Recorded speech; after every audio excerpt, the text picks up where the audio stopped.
ನಮಸ್ಕಾರ. ಇಂದಿನ ನಮ್ಮ ಚರ್ಚೆಗೆ ಸ್ವಾಗತ. ಇವತ್ತು ನಾವು ಮೈಸೂರು ದಸರಾದ ಒಂದು ಪ್ರಮುಖ ಆನೆ ಭರತ ಅಂತ ಅದರ ಬಗ್ಗೆ ಮಾತಾಡೋಣ.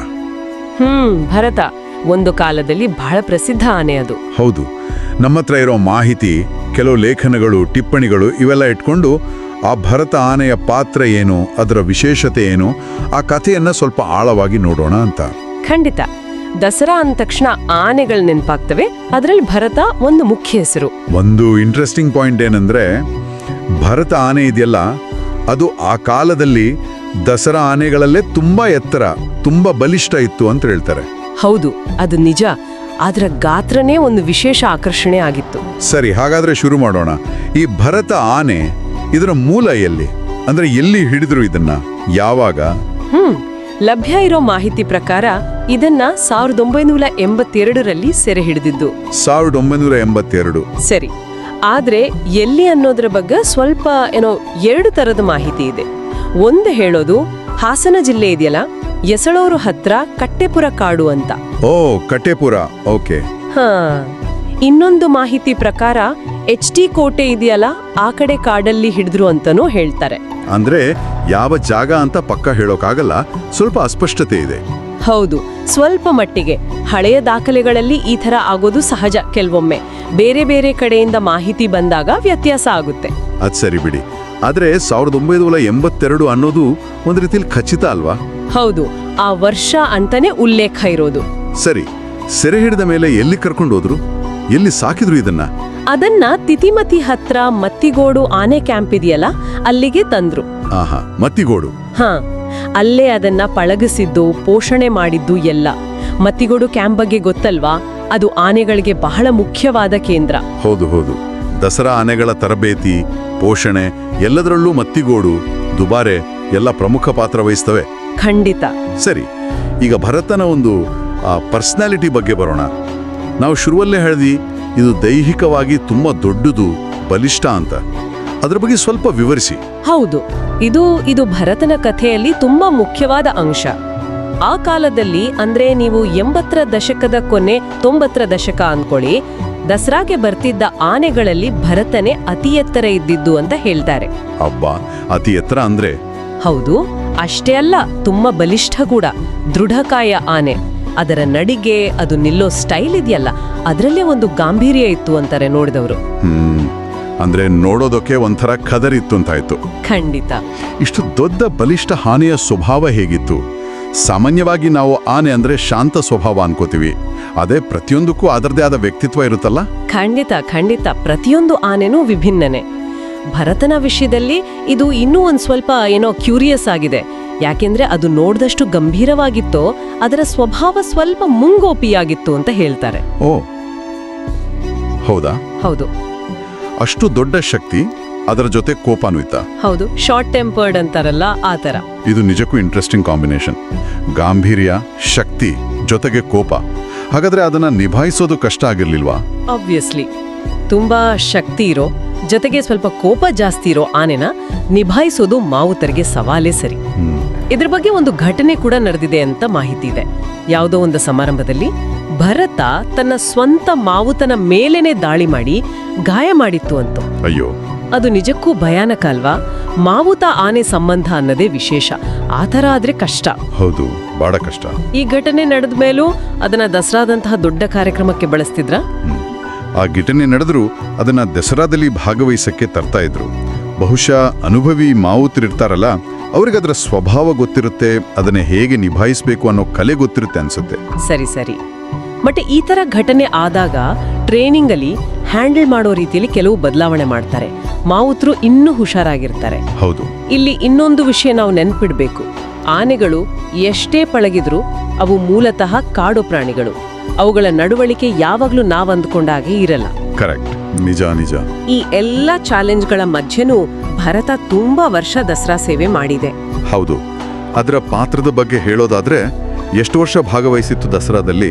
ಅದರ ಪ್ರಾಮುಖ್ಯತೆ ಹೇಗಿತ್ತು? ದಾಖಲೆಗಳ ಪ್ರಕಾರ ಭರತ 10ಕ್ಕೂ ಹೆಚ್ಚು ಬಾರಿ ದಸರಾ ಮಹೋತ್ಸವದಲ್ಲಿ ಭಾಗವಹಿಸಿದೆ. 10 ವರ್ಷಕ್ಕಿಂತ ಹೆಚ್ಚು? ಹೌದು, ಇದು ದೊಡ್ಡ ವಿಷಯನೇ.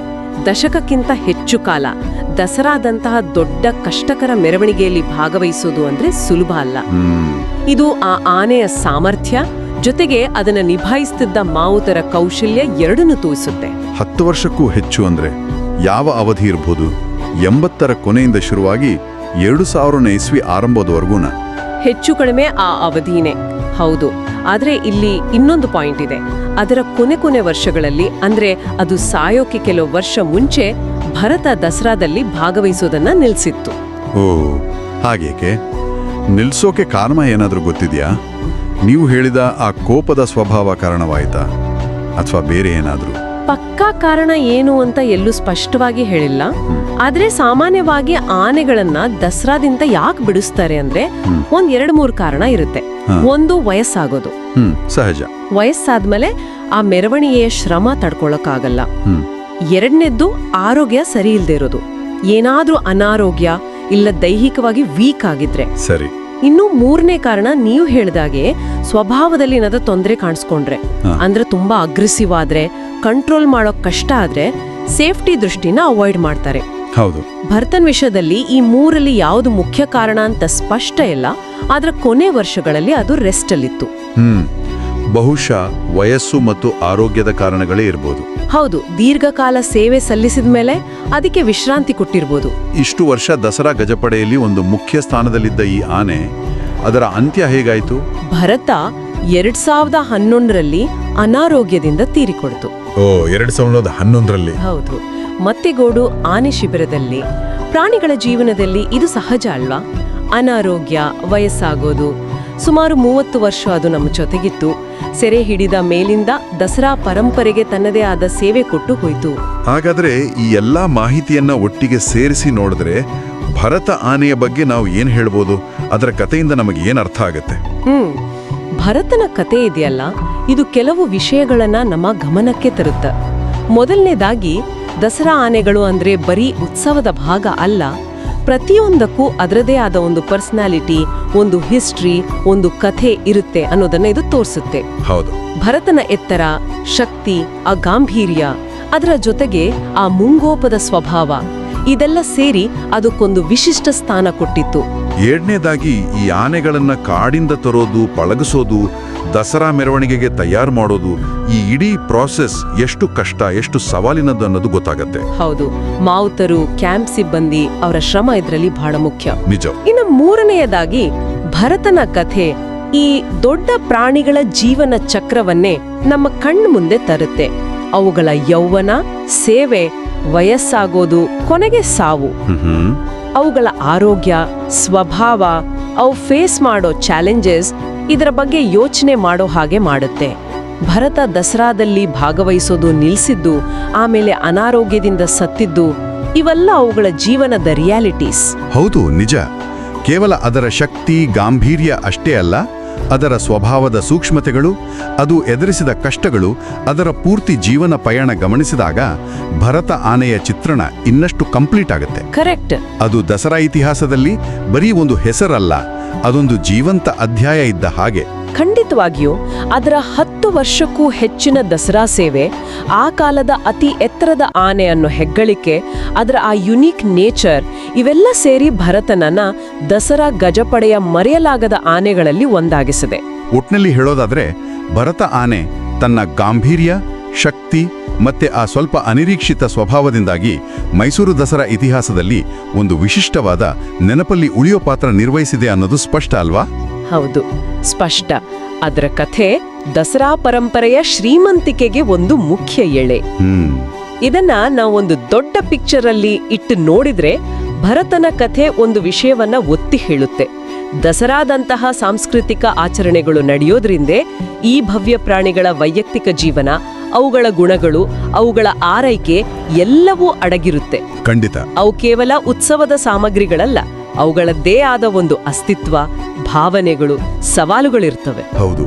ಈ ಮೂಲದಲ್ಲಿ ಅಭಿಮನ್ಯು, ಬಲರಾಮ, ಅರ್ಜುನ ಹೀಗೆ ಬೇರೆ ಪ್ರಸಿದ್ಧ ಆನೆಗಳ ಹೆಸರು ಇದೆ. ಬಹುಶಃ ನಾವು ಯೋಚಿಸಬೇಕಾದ ವಿಷಯ ಏನಂದ್ರೆ, ಈ ಪ್ರತಿಯೊಂದು ಆನೆ ಭರತನ ತರ, ದ್ರೋಣನ ತರಹ, ಅರ್ಜುನನ ತರ ತನ್ನದೇ ಆದ ಕಥೆ, ವ್ಯಕ್ತಿತ್ವದೊಂದಿಗೆ ಬಂದು ದಸರಾ ಮೆರವಣಿಗೆಯ ವೈಭವಕ್ಕೆ ಹೇಗೆ ತಮ್ಮದೇ ರೀತಿಯಲ್ಲಿ ಕೊಡುಗೆ ನೀಡುತ್ತವೆ. ಒಳ್ಳೆ ಪಾಯಿಂಟ್. ಈ ಆನೆಗಳ ಪರಂಪರೆ ಕೇವಲ ಒಂದು ರಾಜಮನೆತನದ ಇತಿಹಾಸ ಮಾತ್ರ ಅಲ್ಲ, ಅದು ಮನುಷ್ಯ ಮತ್ತು ಪ್ರಾಣಿಗಳ ನಡುವಿನ ಒಂದು ಕಾಂಪ್ಲೆಕ್ಸ್ ರಿಲೇಶನ್ಶಿಪ್ ಕಥೆನೂ ಹೌದು ಅನ್ಸುತ್ತೆ. ಭರತನಂತಹ ಆನೆಗಳ ನೆನಪುಗಳು ಈ ಪರಂಪರೆಯ ಆಳ ಮತ್ತು ಮಹತ್ವವನ್ನು ನಮಗೆ ಮತ್ತೆ ಮತ್ತೆ ನೆನಪಿಸ್ತವೆ ಅಲ್ವಾ.